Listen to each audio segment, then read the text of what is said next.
What if the final whisper of your life slipped away not in a blaze of drama, but in the stillness of a night you thought was like any other? Imagine a 72-year-old man, let's call him George, a man whose weathered hands once shaped wood into rocking chairs for his grandkids, whose deep laugh filled his small, cozy home just hours before. Last night he sat at his kitchen table, the glow of a single bulb casting shadows on the walls, sharing stories with his wife, Ellen, over a plate of spaghetti. He seemed fine. No cough, no limp, no hint of the storm brewing inside. He kissed Ellen goodnight, climbed into bed, and closed his eyes. The next morning she found him, still silent, gone. His family stood frozen, tears streaking their faces, grappling with the unthinkable. How could a man so alive yesterday vanish in his sleep? Could they have saved him? Could he have saved himself? The answer lies in a truth too many ignore. After 70, the habits you carry into the night aren't just quirks. They're threads in a tapestry of risk. Strokes that strike without warning, heart attacks that steal breath in the dark, sudden death that leaves no goodbye. These aren't random fates. They're tied to bedtime routines so subtle, so ingrained, you might not even see them as threats. George didn't. Most don't. In this deep dive, we're unmasking 4 nighttime habits you must avoid if you're over 70, small choices that could be silently unraveling your health, your sleep, your very life. These aren't wild vices. They're the comforting rituals you've leaned on for years, now turned treacherous with age. And because you're here, I'm adding a 5th habit, a bonus twist, to give you even more power to rewrite your nights. Stay with me to the end. The last one's a sleeper hit. A danger so common it hides in plain sight, threatening seniors every night they drift off unaware. This isn't just a warning, it's a lifeline. By the time we're done, you'll hold the keys to safer sleep, stronger mornings, and a longer, fuller life. Picture waking up not just alive, but vibrant, ready to chase the day, not drag through it. Let's step into George's world, and yours, to see where the dangers lurk and how to banish them for good. Number 1, eating heavy meals too late at night. Close your eyes and imagine the scene. George, 72, sits at his scratched oak table, the one he built himself decades ago. The aroma of garlic and tomato sauce wafts from a heaping plate of spaghetti, a late-night tradition he's loved since his kids were small. Ellen pours them each a glass of red wine, her smile soft in the dim light. It's 9 p.m. and bed's just an hour away. He twirls the pasta, savoring every bite, feeling the warmth settle in his belly. It's comfort, it's home. How could it be harm? But as he climbs into bed, his body begins a struggle he'll never feel. After 70, your digestive system isn't the eager workhorse it once was. In your 30s, you could devour a pizza at midnight and sleep like a rock. Now that engine's slower, rustier. A heavy meal close to bedtime, say within 2 hours, keeps your stomach grinding when it should rest. Acid churns, intestines labor, your heart pumps harder to fuel the effort. For George, this wasn't just a full belly, it was a chain reaction. Acid reflux crept up in his throat, a burning that woke him once, twice, a month ago dismissed as too much sauce. Ellen heard him cough, saw him rub his chest, but he waved it off with a grin. "I'm fine," he'd say, rolling over. The science paints a grimmer picture. That reflux isn't just discomfort, it's a gateway to chaos. Stomach acid can slip into your esophagus, inflaming tissues, weakening throat muscles over time. Ever heard of aspiration pneumonia? It's when food or acid sneaks into your lungs, a quiet, deadly infection that fells seniors too often. Then there's the heart. Digestion spikes blood pressure, strains arteries, invites strokes or heart attacks in the night. If diabetes shadows you, late eating jolts blood sugar. A seesaw your body can't steady while you sleep. Studies scream it. Seniors who eat late face metabolic mayhem, heart disease lurking in every bite. Think of Linda too, a 73-year-old widow who loved her nightly bowl of chili. She'd sit by her window watching the stars, spooning up beans and beef at 10 p.m. as she'd wake with heartburn, blaming the spices, never linking it to the chest pain that followed. One night she didn't wake up. Her daughter found her, the chili bowl still on the counter. A coincidence? Maybe not. So what's the antidote? Push dinner back. 3-4 hours before bed, let your body finish the job upright, unhurried. George could have swapped spaghetti for an early supper, maybe a walk with Ellen after. Hungry later? Try a handful of walnuts, their earthy crunch a light delight, or a sliced apple with a dab of peanut butter. Simple, kind to your gut. Sip chamomile tea, its floral steam a lullaby. Linda might have traded chili for a sunset meal, her nights gentler, her mornings brighter. You can too. Feel your sleep deepen, your heart ease, your body thank you with every rested dawn. Number 2, drinking too much liquid before bed. Water is life, 8 glasses a day, they say. A mantra drilled into us. Margaret, 72, took it to heart. A former school teacher with a voice like honey, she'd end her days with a ritual. A tall glass of water, or a steaming mug of peppermint tea, sipped while she graded imaginary papers in her mind. She'd sit in her armchair, the one her late husband carved, feeling virtuous as the liquid warmed her throat. Bed followed soon after, but so did the interruptions. 3-4 trips to the bathroom, her slippers scuffing the hardwood in the dark. She'd sigh, just getting old, never seeing the peril in her hydration zeal. After 70, your bladder's a fickle friend. Its walls thin, its muscles slacken, and your kidneys don't pause at night like they once did.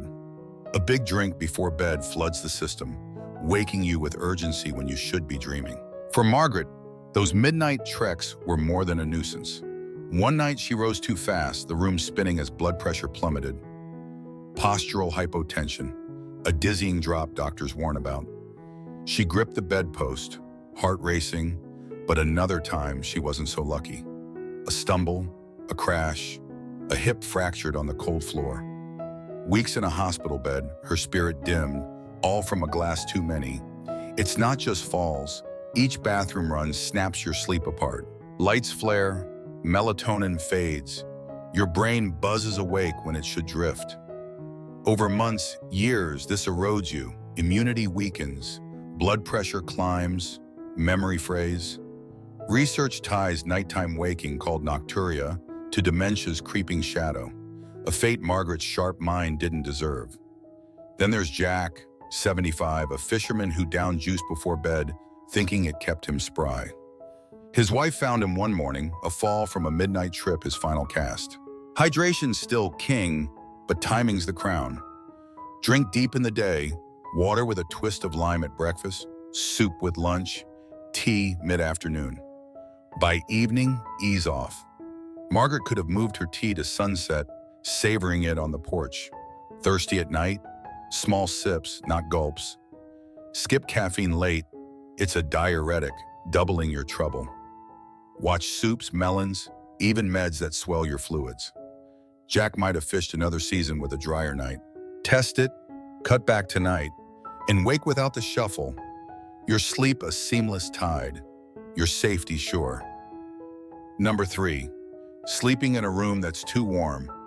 There's a primal pull to warmth, a roaring fire, a thick quilt, a room that hugs you tight. Frank, 74, craved it. A retired mechanic with grease-stained stories and a love for John Wayne flicks, he'd turn his thermostat to 75-degree Gev, pile on flannel blankets, and settle in. His bedroom, a shrine of comfort, glowed with heat as he watched cowboys ride into the sunset. But by 3 a.m., sweat soaked his shirt, his breath came short, his sleep a restless wrestle. Getting old's a bear, he'd mutter over coffee, never pinning it on the furnace, humming through the night. After 70, your body's thermostat rusts. Sweat glands tire, heat clings, and your heart beats harder to shed it. Sleep demands a cool drop in core temperature. Deep rest's golden ticket, but a warm room fights that. For Frank, it was a nightly siege. Dehydration thickened his blood, his heart strained, his brain fogged. Studies warn of clots forming in overheated veins, strokes striking in the dark, heart attacks waiting for dawn. One summer night, he woke panting, chest tight, a shadow of fear in his eyes. Bad dream, he told his daughter, but the heat told a different tale. Think of Alice, 71, a librarian who loved her electric blanket. She'd curl up with Austin, room toasty, only to wake clammy, her heart thudding. Her doctor linked it to dehydration spikes. a near miss she never saw coming. Cool sleep, 60 to 67 degrees, is the fix. Frank could have traded flannel for cotton, cracked the window to let the breeze dance in, set a fan whirring like a soft engine. Alice might have swapped her blanket for breathable layers, her night's a sanctuary, not a sauna. Picture it, waking crisp, alert, your tools or books calling, your heart light. Turn down the dial tonight, feel the chill keel. Number 4, sleeping in the wrong position. Robert, 76, was a man of order. An accountant who balanced life's ledgers. He slept flat on his back, arms kneed at his sides, a habit from his army days. His wife, Clara, heard the silences, his breath stopping, then gasping awake. "Just snoring," he'd growl, but the bags under his eyes grew heavier. His crosswords took longer. After 70, position isn't preference, it's physics. Back sleeping lets gravity collapse your throat, blocking air, birthing sleep apnea's quiet terror. Age softens tissues, narrows passages, slows blood. Robert's pauses weren't quirks. They were oxygen dips, heart strain, risks of stroke or cardiac arrest piling up. Mornings, he'd sip coffee, head pounding, numbers blurring, Clara's worry a silent drumbeat. A doctor confirmed it. Apnea fueled by his flat repose. Even without that, right side sleeping squeezes your heart, pooling fluid, whispering heart failure. Left side sleeping? It's magic. Circulation sings, digestion flows, reflux quiets. Take Helen, 73, a gardener who slept on her back, waking stiff, breathless. Her roses thrived, she didn't. A pillow to her left, a cushion for her knees, and she bloomed again. Robert learned too, propped on his side, airways free, Clara's relief a gift. Try it. Left side, a body pillow, a slight head lift. Feel your breath steady, your heart hum, your days sharpen. Sleep's not just rest, it's survival. Number 5, rushing into sleep without a wind down. Here's the curveball. George, Margaret, Frank, and Robert raced to bed. George ate late, Margaret sipped tea, Frank watched shootouts, Robert puzzled till lights out. No pause, no peace. After 70, skipping a wind down isn't lazy, it's lethal. Your brain needs a runway, your heart a slow fade. Without it, stress festers, cortisol spikes, sleep skims the surface. Imagine George whittling a sparrow, not eating. Margaret meditating at dusk, not drinking. Frank swaps gunslingers for a radio tale. Robert journals instead of puzzles. Dim lights, soft jazz, a stretch, a breath. 30 minutes of calm cuts heart risk, deepens rest, studies swear. Ellen recalls George's restless nights, wishing she'd known. Test it, ease in tonight. Wake not just breathing, but thriving, final thoughts. George's silence at 72 chills us. It's too close, too real. Late meals, excess liquids, warm rooms, wrong positions, no wind down. These threads wove his end, and maybe yours. But you're here armed. Shift dinner, sip less, cool down, sleep left, slow down. Look at your nights. Restless, tired. Aware now, act. Tonight, tweak one thing. Feel it. Sleep that holds you, mornings that lift you. Share below. What hit home? What will you change? George's story ends. Yours doesn't. Live it well.